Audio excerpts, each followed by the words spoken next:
کہ اگر کسی کو یہ دل میں ہو کہ میرے پاس جو نعمتیں ہیں یہ معلوم ہوگی کسی کو تو کوئی حسد کرے گا، تو ایسی صورتحال میں نعمتوں کا لوگوں سے چھپانا یہ جائز ہے، بلکہ بہتر ہے، ورنہ تو نعمت کا اظہار کرنا چاہیے نا، وَأَمَّا بِنِعْمَةِ رَبِّكَ فَحَدِّثْ، بتانا چاہیے۔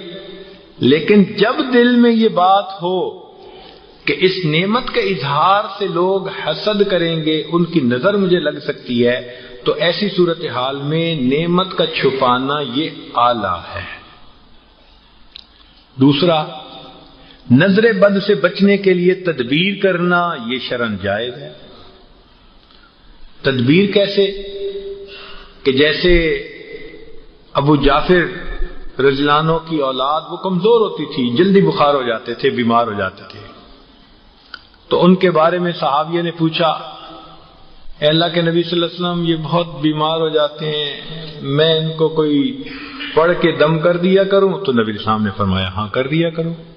تو نبی علیہ السلام نے حدیث مبارکہ میں کچھ پڑھ کے کلمات، قرآن کی آیات ہوں یا حدیث کی دعائیں ہوں، تو دم کرنا اس کو بھی آپ نے جائز فرمایا۔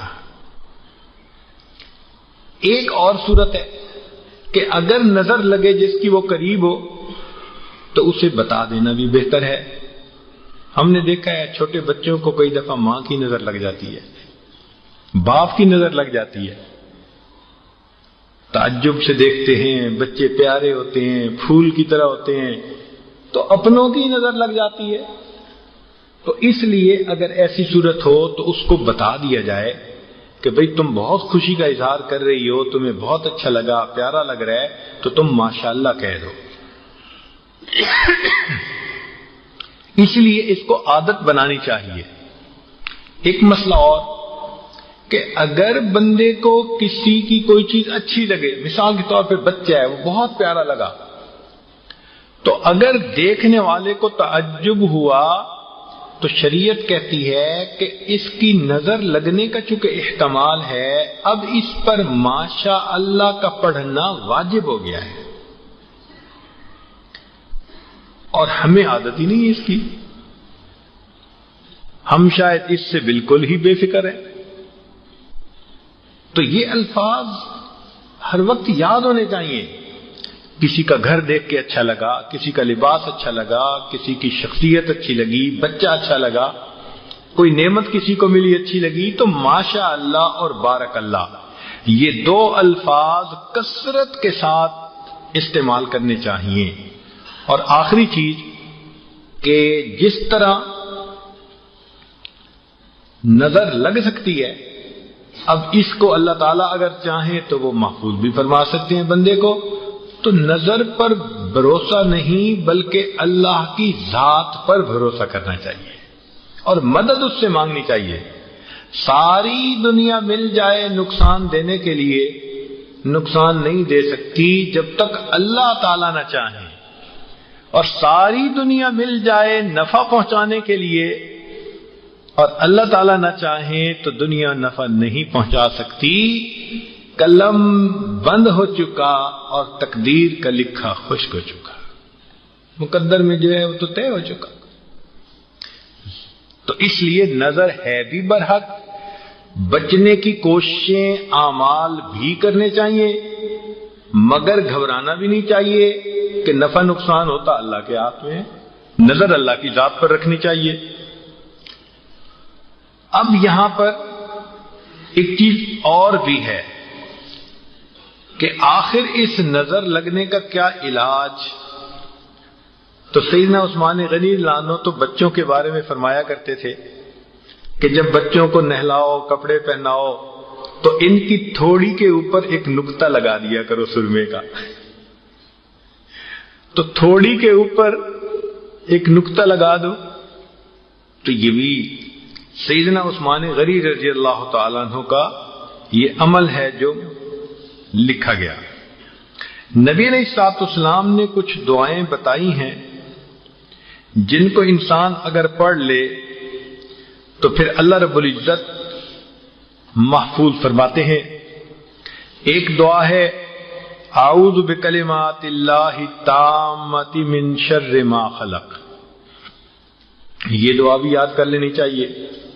ایک دعا اور ہے اعوذ بکلمات اللہ التامۃ من کل شیطان وحامۃ ومن کل عین لامۃ. دیکھا، نظر کا بھی تذکرہ آ گیا. تو اس سے معلوم ہوا کہ اس حدیث مبارکہ کی دعا کو پڑھیں گے تو اللہ رب العزت نظر بد سے محفوظ فرمائیں گے.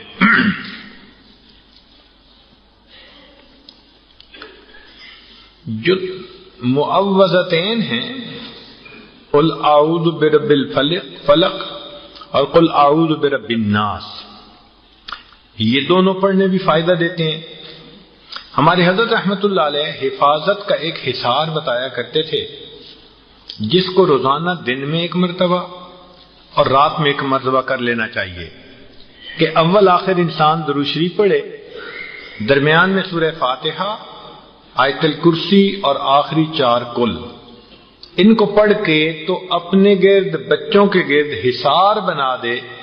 حضرت فرماتے تھے کہ موت کے سوا اس بندے کو کوئی مصیبت نہیں آ سکتی.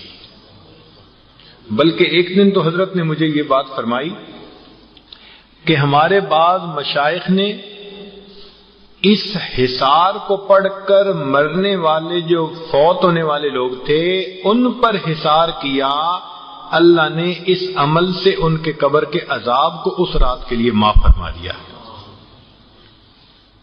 تو اللہ کا کلام ہے، برکتیں ہیں اس کی. عورتیں اگر یہ حدیث مبارکہ اور کلام الہی کی بات کو یاد کر لیں تو پھر ان کو ضرورت ہی نہیں پڑے گی کسی کے پاس جانے کی. آج کل جو عاملین ہیں نا، عمل کرنے والے، عملیات کرنے والے، ان کا کاروبار بڑا نفع میں جا رہا ہے. وہ والی بات ہے کہ ایک فقیر دونوں ہاتھ میں کشکول لے کے جا رہا تھا مانگنے کے لیے. تو کسی نے کہا بھائی فقیر تو ایک ہاتھ میں کشکول پکڑتا ہے، تم دونوں ہاتھوں میں کشکول پکڑ کے لا رہے ہو. کہتے ہیں میں بھی ایک میں ہی پکڑا کرتا تھا، میری کمپنی کو بہت نفع ہوا، اب میں نے ایک برانچ اور کھول لی ہے. تو آج کل لگتا ہے عملیات والوں کی برانچیں دونوں کھل گئی ہیں. جس بندے کو دیکھو نظر پڑے گی کہیں گے تیرے اوپر اثر ہو گیا ہے، کسی نے کچھ کر دیا ہے، اور پہلے ہی ذہن میں باقی ساری تفصیل ہوتی ہے. ہاں چچا نے کیا، پھپھو نے کیا، ہاں میرے بھائی، بڑے بھائی نے، بڑے بھائی کی بیوی نے کیا. وَيَقْطَعُونَ مَا أَمَرَ اللَّهُ بِهِ أَن يُوصَلَ، جن رشتوں کو اللہ نے جوڑنے کا حکم دیا ان کو توڑ دیتے ہیں. اور اس بات کی سمجھ آج تک نہیں آئی کہ یہ تو بتاتے ہیں کہ تیرے اوپر کسی نے کچھ کر دیا، مگر اس کا علاج نہیں کرتے. کوئی کہ جی علاج کرو، کہتے ہیں اپنے پیر صاحب کے پاس جاؤ.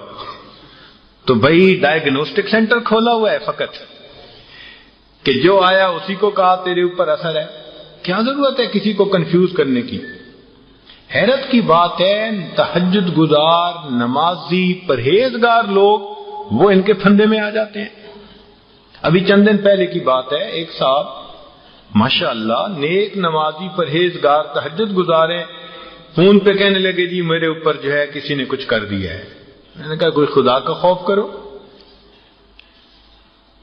اگر ایک انسان اتنا نیکوکاری کی زندگی گزارتا ہو، قرآن کا حافظ ہو اور شریعت و سنت کا اہتمام کرنے والا بندہ ہو، اس کے اوپر بھی اگر عملیات کا اثر ہونے ہے تو پھر پیچھے کیا بچا؟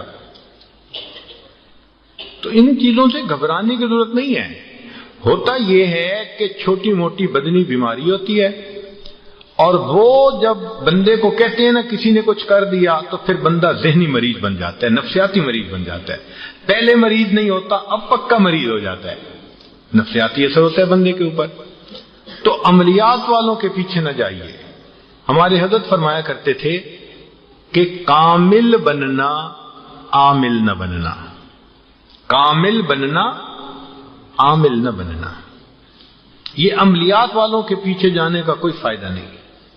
بس اللہ پہ بھروسہ کریں، جو آیات جو احادیث ہمیں دین نے بتائی ہیں ان کو پڑھیں، ان دعاؤں کو پڑھنا شروع کریں، اللہ تعالیٰ ان کی برکت سے ہمیں عملیات والوں کے برے عمل سے خود محفوظ فرمائیں گے، ضرورت ہی نہیں پڑے گی کسی کے پاس جانے کی۔ تو یہ بات ذہن میں رکھ لیں کہ یہ تعوذ جو ہے اس کو پڑھیں، چاروں کل پڑھیں، تاکہ اللہ رب العزت ایسی چیزوں سے ہماری حفاظت فرمائے۔